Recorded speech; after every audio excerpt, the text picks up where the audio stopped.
अक्सर प्रोड्यूसर्स अपनी फिल्मों को रिलीज होने से पहले प्रमोट करते हैं, लेकिन कुछ प्रोड्यूसर्स ऐसे होते हैं जो रिलीज होने के बाद इंटरव्यू देते हैं जब फिल्म को बहुत तारीफ मिलती है। हमारे साथ ऐसी प्रोड्यूसर, झुंड की प्रोड्यूसर हाँ जी, सविता राज जी हैं। सविता जी, सबसे पहले तो बहुत बहुत बधाई आपको। Thank you. झुंड मैंने देखी और हम सब ने ही देखी और बहुत शानदार फिल्म है। तो ऐसी फिल्म बनाने के लिए सबसे पहले तो आपको दोबारा से फिर से बधाई। Thank you so much. तो कैसा लग रहा है जब आप रिएक्शंस देख रही हैं, हर तरफ से तारीफें ही तारीफें मिल रही हैं? देखिए, कुछ साल पहले मैंने एक फिल्म बनाई थी घोंसला का घोंसला। वो मेरे जिगर में अभी तक बसी हुई थी और मैं बहुत कॉन्शियस थी अगली पिक्चर बनाने के लिए। और उसके बाद तक मुझे स्ट्रगल करना था कंटेंट ड्रिवन सिनेमा कब बनाना चाहिए, क्योंकि मेरे को उसके बाद भी स्ट्रगल करना पड़ा। जबकि बहुत अवार्ड्स मिले, बहुत अच्छा बिजनेस कर रहा घोंसला ने, और उसके बाद भी टेबल पे फिल्म बनती और बिकती रही। तो मुझे लगा जब तक इंडस्ट्री रेडी नहीं है, I came back to my original business of advertising. So अब फिर से मुझे 15 से 2000 से लगा कि अब जैसी फिल्म जो बन रही है, now I think is the right time for going back to cinema. So then मैंने ये एपिसोड देखा आमिर खान जी का सत्यमेव जयते पे, और वहाँ विजय बरसी जी आए थे। मेरे को उनकी कहानी बहुत अच्छी लगी।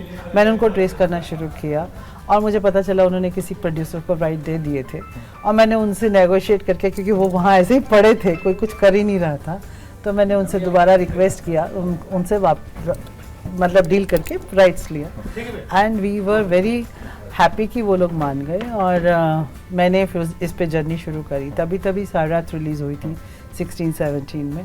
तो ये स्टोरी महाराष्ट्र की थी और स्लम की थी। तो मेरे दिमाग में सिर्फ और सिर्फ नागराज जी आए और हमने उनका ट्रेस करना शुरू किया, पुणे तक पहुँचे। और फिर मैंने बच्चन साहब को, नागराज जी को सुनाया और बोला बच्चन साहब होंगे। वो he was jumping on the idea कि बच्चन साहब के साथ। अच्छा, बच्चन साहब को पहले आप ऑन बोर्ड ले आए थे इसके लिए? एक बार सुना चुके थे concept. So he wanted to know कि पूरा प्रोजेक्ट सेटअप हो तो मैं बात करूँ। तो हम तब तक नागराज जी को बोला कि वो हमारे जहन में है और वो शायद मान जाएंगे, आप आइए। फिर हमने इन दोनों का मीटिंग हुआ और नरेशन हुआ और मेरा प्रोजेक्ट सेट हुआ, और I am so proud of that today. I think that was the best team, and that is how I am known for, is putting projects together in the right form and right mind. And yeah, I'm lucky कि मेरे projects जो हैं वो appreciate हुए हैं अभी तक, और आई एम ऑल्सो लकी कि टी सीरीज़ भी ऐसा प्रोजेक्ट को सपोर्ट करने के लिए आगे आया। भूषण जी ने बिल्कुल कुछ भी क्वेश्चन के बिना इस प्रोजेक्ट को सपोर्ट किया थ्रू आउट, एंड आज भी कर रहे हैं, which is very good. And I again say that you know, मेरे को लगता है कि फ़िल्म बनाने का कोई लॉजिक होना चाहिए और रीज़न होना चाहिए, बिकॉज इस फिल्म में मुझे सबसे ज़रूरी ये मैसेज लगा कि there is a hero in every one, it's a matter of opportunity. Okay है, आज हम जब बोलते हैं कि हमारे देश में सबसे ज़्यादा युवा हैं एंड ये सब हैं, तो वो हैं, सिर्फ एग्जिस्ट करते हैं, सिर्फ एग्जिस्ट नहीं करना है उनको, आगे भी कुछ बढ़ाना है। तो हम सबकी एक जिम्मेवारी बनती है, और ये कलेक्टिव एफर्ट है। ये कोई गवर्नमेंट नहीं कर सकती, कोई कुछ नहीं कर सकता। जब तक एक सिंपल सा इंसान अगर इतना कुछ कर सकता है बच्चों के लिए, तो हम सब भी तो कुछ कर ही सकते हैं ना। खुद एडवर्टाइजिंग का बड़ा नाम है, तो आपको नहीं लगा कि इस फिल्म को पहले भी प्रमोट करना चाहिए था? देखिए, ये ऐसा नहीं कि पहले हम प्रमोट नहीं करना चाह रहे थे। हमारा तो टीज़र ही 2020 में आ गया था। ये तो कोविड के वजह से जो डिले हुआ, तो जैसे ही हमें लगा नंबर्स कम हो रहे हैं, मार्केट खुल रही है, तो हमें अचानक से डेट और स्लॉट मिल रहा था, तो हमने जल्दी से अनाउंस किया। पर हमने जो करना चाहिए था वो किया है, ऐसा नहीं है। बट हमें ये भी एक अपने आप में कॉन्फिडेंस था कि जैसे वर्ड ऑफ माउथ भी सिनेमा चलता है। आपने अगर अभी जो फिल्म है साउथ की, हम नाम भूल रहे, पुष्पा, उसमें आपने कोई एडवर्टाइजिंग नहीं देखा था ज़्यादा, बिकॉज कंटेंट था जो सबको ले गया अपने साथ बहा के। तो मुझे लगता है कंटेंट में वो पावर है। बट इट्स जस्ट दैट कि अभी अचानक से सिनेमा खुले हैं और बहुत बड़ी बड़ी फिल्म्स एक के बाद एक लाइन में है, तो थोड़ी सी इनसिक्योरिटी आती है। अदरवाइज कोई इनसिक्योरिटी नहीं है as a content to me.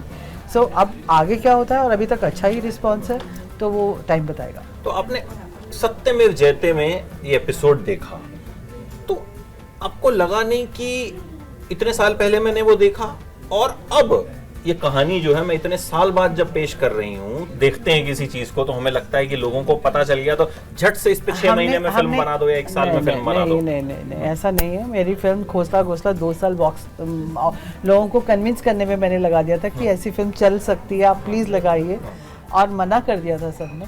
So I am saying कि कंटेंट जो होता है ना, मुझे लगता है कि वो फॉरएवर यंग ही होता है, ओके उसमें अपनी एक अलग अट्रैक्शन होती है। और इसमें कोई मेरा ऐसा 2020 में हम रेडी थे रिलीज़ के लिए, हमने 18 में काम शुरू किया और 20 तक हम रेडी थे। और 2 साल तो किसी की भी फिल्म रिलीज़ नहीं हुई है ना, वो 2 साल तो सबके लिए चले गए। तो अदरवाइज इस वी वर लकी, तभी तो हम OTT पे नहीं गए कि हमारा कुछ भी ऐसा नहीं है जो कॉस्ट्यूम या फैशन या लुक पुराना होने वाला है। इट्स इमोशन और वो कभी पुराने नहीं हो सकते and they are forever. So इसलिए हमने वेट किया थिएटर खुलने का भी, क्योंकि हम कॉन्फिडेंट थे कि ये इस थिएटर की फिल्म है और इसको थिएटर रिलीज मिलनी चाहिए। और नागराज जी तो बिल्कुल श्योर थे कि ये थिएटर के लिए ही साउंड बना है, सब कुछ बना है। बिकॉज उस जर्नी में ग्रो करने के लिए you need that concentration, you can not just have fast forward films like this.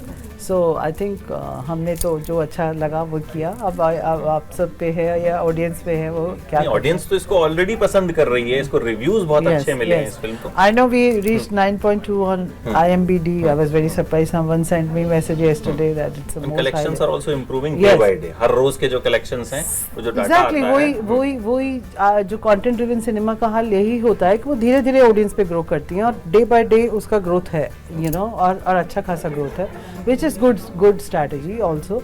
मैं ये नहीं कह रही हूँ कि मैंने सिर्फ अपने लिए सिनेमा बनाया और मैं बिजनेस नहीं चाहती हूँ, मैं बिल्कुल अच्छे से बिजनेस भी चाहती हूँ। प्रोड्यूसर हैं भाई, मतलब सिर्फ तारीफों से काम नहीं चलेगा, तो कलेक्शन भी चाहिए, इसीलिए दिल्ली में आके अपनी फिल्म को प्रमोट भी कर रही हैं और फिल्म भी अच्छी है तो देखिए। और ये बताइए कि जब आपने फर्स्ट टाइम देखी, आपका क्या रिएक्शन? मेरा रिएक्शन था कि मैंने तो इससे इतनी बड़ा नहीं सोचा था जितना बड़ा ये प्रोजेक्ट बन गया। और मेरे को literally I was in tears. I was telling Nagaraj ji, you have created history, and we were sitting together and watching the film. I said I just want to just hug you and say thank you forever. ये film है जो हंसाती भी है, रुलाती भी है एक ही time पे। और जिस तरह से उन बच्चों ने काम किया है, hats off to him to have real slum children, train them to play as well as act against Bachchan sir and not get conscious also. वही, ये सबसे बड़ी बात है, क्योंकि एक भी बच्चे को देख के लगा नहीं कि वो एक्टिंग कर रहा है या वो घबरा रहा है। वो इतना नेचुरल लगा कि हम बहुत पहले दिन से एक्टर्स को भी हम कई बार उतना नेचुरल नहीं है कि वो बच्चा साहब बच्चे को बॉल फेंकते बोलते हैं, वो पहले दिन का सीन है। कहीं से वो बच्चा लगता ही नहीं है कि वो बॉल ले जा type, he is not even bothered. He was told, अच्छा वो पहले बहुत कॉन्शियस था शॉट लेने से पहले, ओ माय गॉड इतने बड़े एक्टर के सामने खड़ा कर दिया, but the way the camera was on he was so natural. After that we just clapped on that child. और ऐसे बहुत सारी किस्से हैं, जैसे उसमें वो बच्चा एक सारे जहाँ से अच्छा का ट्यून बजाता है। आप देखिए उसकी रियल कहानी भी यही थी कि वो दिन में उसको एक बार खाने को मिलता है, ठीक है, घर में एक्चुअली में, और वो सिर्फ शूटिंग पे इसलिए आया था, उसको 3 बार खाने को मिलता है। बोलता है पैसे तो मुझे मालूम नहीं आप कितने दोगे, पर मुझे 3 बार खाना मिलेगा। हाँ, और वो बच्चा गाना बजाता है सारे जहाँ से अच्छा हिंदुस्तान हमारा, जो हिंदुस्तान उसको एक बार दिन में खाना दे रहा है ज़िंदगी में, और वो नेचुरली वो गाना बजाता है कि सारे जहाँ। इससे बड़ी आई थिंक पेट्रियाटिज्म कोई कर ही नहीं सकता, देशभक्ति। और हमें तो मतलब यही सोच के ताली बजाने को मन करता था हर सीन पे बच्चों का, क्योंकि वो अपनी कहानियाँ छोड़ के हमारी कहानी में घुस के उनको अपनी कहानी दिखती थी, और ये एक बहुत बड़ी अचीवमेंट है। अच्छा, आप एज अ प्रोड्यूसर शूटिंग पे जाती थी? मैं पूरा टाइम वही थी नागपुर में, और बच्चन साहब के साथ रह के हमने जल्दी उठना सीख लिया था। उनसे जल्दी टाइम कॉल जो शीट होती थी उससे पहले वो लॉबी में होते थे, तो हमें भी भागना पड़ता था उनके पीछे, और कोशिश होती थी कल मैं उनसे पहले ज़रूर नीचे पहुंचूंगी, और वो कल और भी 5 मिनट जल्दी आते थे, वो हमारी रेस लगती थी उसमें। So I think it was good fun, and Bachchan sir was so friendly with children there, and the way he supported film, like actually he owned the film totally, and the way he interacted and encouraged those children कि क्या कई कहानियाँ सुनाई उन्होंने। एक कहानी उनकी film में है कि प्लेन कैसे उड़ता है, ऐसी बहुत सारी कहानियाँ जो बिहाइंड द सीन है, जो उन्होंने बच्चों को बिजी रखने के लिए, अपने साथ दोस्ती बढ़ाने के लिए रोज़ कही।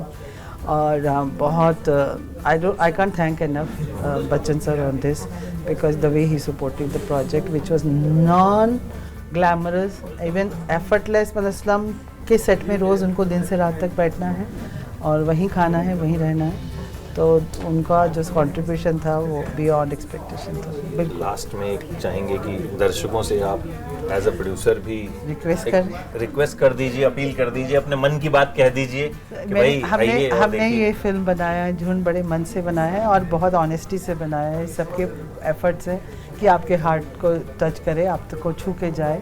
आप प्लीज़, अगर आपने नहीं देखी है झुंड, जाइए और देखिए अपने नियरेस्ट सिनेमा हॉल में, और बच्चों को इनकरेज करिए ऐसी और फिल्में बने इस देश में। Thank you very much. बिल्कुल बने, और सविता जी हम चाहेंगे कि आप ऐसी फिल्में बनाएं और जब फिल्म रिलीज हो जाए फिर इंटरव्यू देने आएं, थैंक यू, ताकि फिल्म की तारीफ सुनने के बाद फिर इनकी तारीफ करें, पहले ना आए। बिल्कुल नहीं आऊंगी। ठीक है, तो प्रॉमिस है पहले नहीं आएंगी, बाद में बाद में जरूर आऊंगी। Thank you so much.